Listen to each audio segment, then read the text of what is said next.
طرف جا رہے ہیں، عقل والے خیر سوچ سکتے ہیں، ٹھیک ہے، پہلے ہی شورش برپا کر دیں گے۔ پھر مجھے یہ بھی امید نہیں کہ وہ اپنی جسمانی ساخت میں وہ عام انسانوں سے کچھ مختلف ہوگا، اس کی علامتوں کو تاڑ لیا جائے گا۔ اور حدیث میں کیا ہے کہ وہ مدینے سے مکہ میں آئے گا، لوگ مجبور کر کے اس کو گھر سے نکالیں گے۔ کیوں؟ صرف اسی کو کیوں نکالیں گے؟ کسی اور کو پکڑ کر کیوں نہیں لے آئیں گے؟ کیونکہ حدیث کی نشانیوں کے مطابق لوگ اس کو پہچان لیں گے۔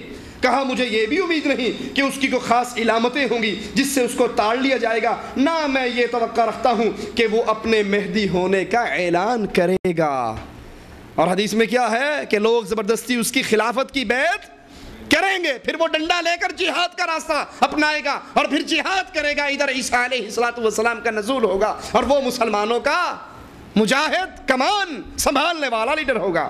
کہا مجھے یہ بھی توقع نہیں کہ وہ اپنے مہدی ہونے کا اعلان کرے گا، بلکہ شاید اسے خود بھی اپنے مہدی موعود ہونے کی خبر نہ ہوگی، اور اس کی موت کے بعد اس کے کارناموں سے دنیا کو معلوم ہوگا کہ بے ہم تو بھولے رہے، یہی تھا وہ۔ ہاں، ان کے مر جانے کے بعد پھر دنیا کو خبر ہوگی، اس کے کارناموں کو جب دنیا دیکھے گی کہ اتنے بڑے بڑے کارنامے انجام دے کر گیا ہے، ہم تو اس کو سمجھ ہی نہیں سکے، ہم تو اس کو پہچان ہی نہیں سکے۔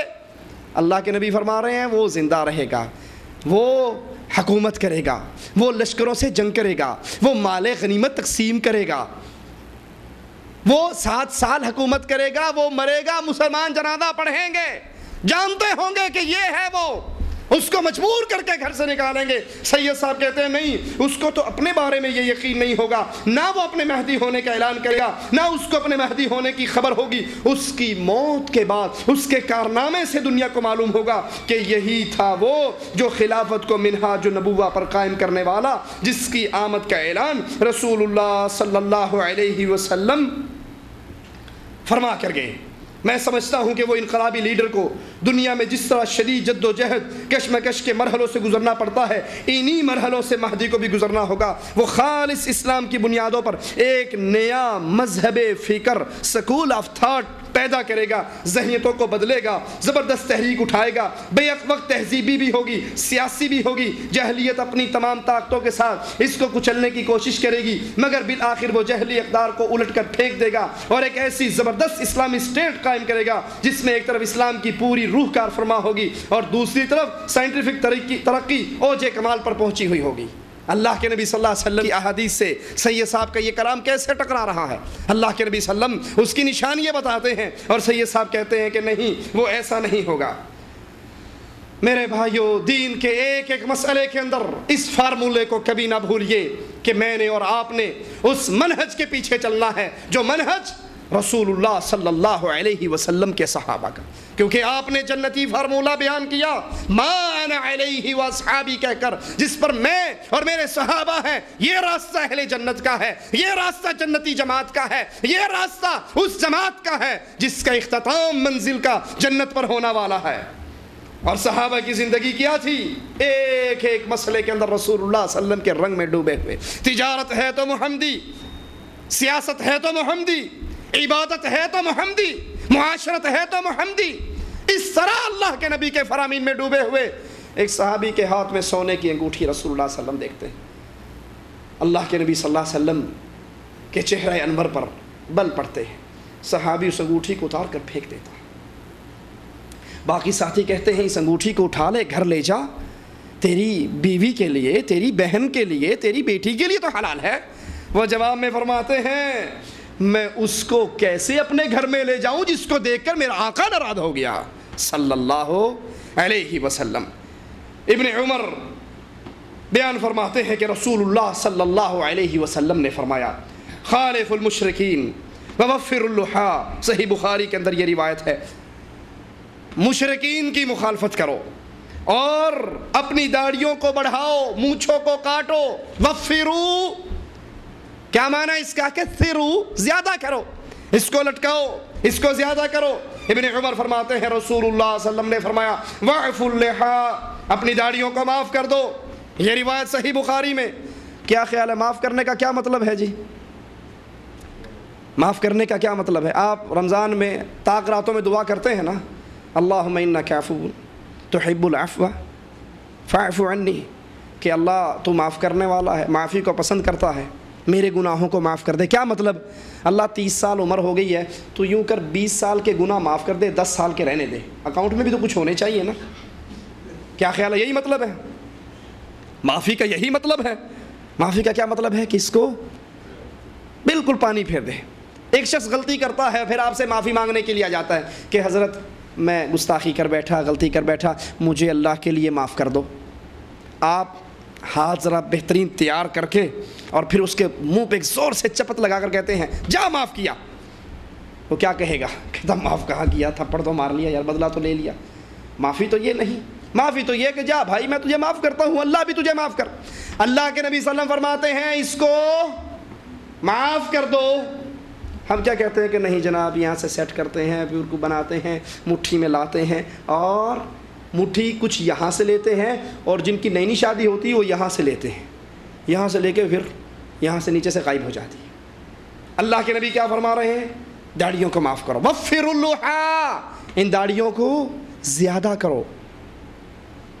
آئیے ان دونوں حدیثوں کو اپنے سامنے رکھیے،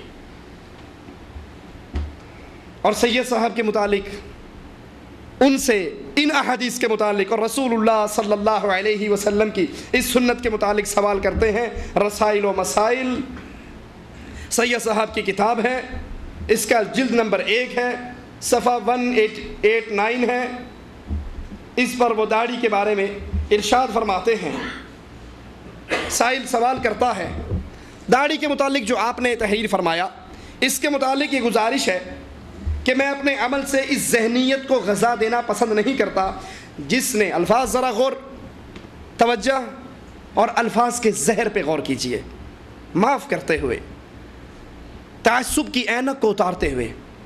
ٹھیک ہے آپ کو سید صاحب سے پیار ہوگا، ایک طرف سید صاحب کو رکھ لو اور ایک طرف امام کائنات محمد الرسول اللہ کو رکھ لو، جس کی بات ماننا مجھ پر اور آپ پر واجب ہے اس کو سینے سے لگا لو، اور جس کی بات ماننا آپ پر مجھ پر اللہ رسول نے واجب نہیں کی، اگر وہ رسول کی بات سے ٹکرا جائے تو اس کو دیوار پہ دے مارو۔ اس سیرت کو سامنے رکھتے ہوئے خطاب کے بیٹے نے تورات کا ورقہ پڑھا تھا اور آقا نے کہا تھا لو کان موسیٰ حیًا، اے تورات پڑھنے والے، موسیٰ خود بھی زندہ ہوتے، ما وسعہ الا اتباعی، ان کو بھی جنت میں جانے کے لیے میرے پیچھے چلنا پڑتا۔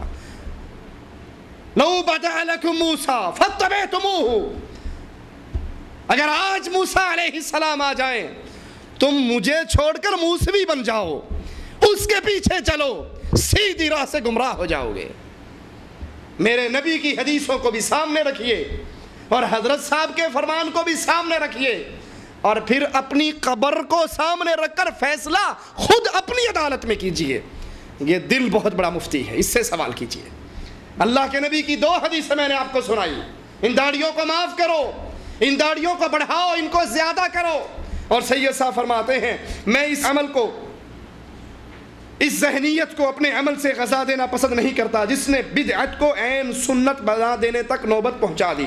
میرے نزدیک کسی غیر منصوص چیز کو منصوص کی طرح قرار دینا اور کسی غیر مسنون چیز کو جو اصطلاح شرعی کے لحاظ سے سنت نہ ہو سنت قرار دینا تحریف ہے، اور ان خطرناک بدعتوں میں سے ایک ہے جو معلوم و معروف بدعتوں کی بنسبت زیادہ تحریف دین کی موجب بنتی ہے۔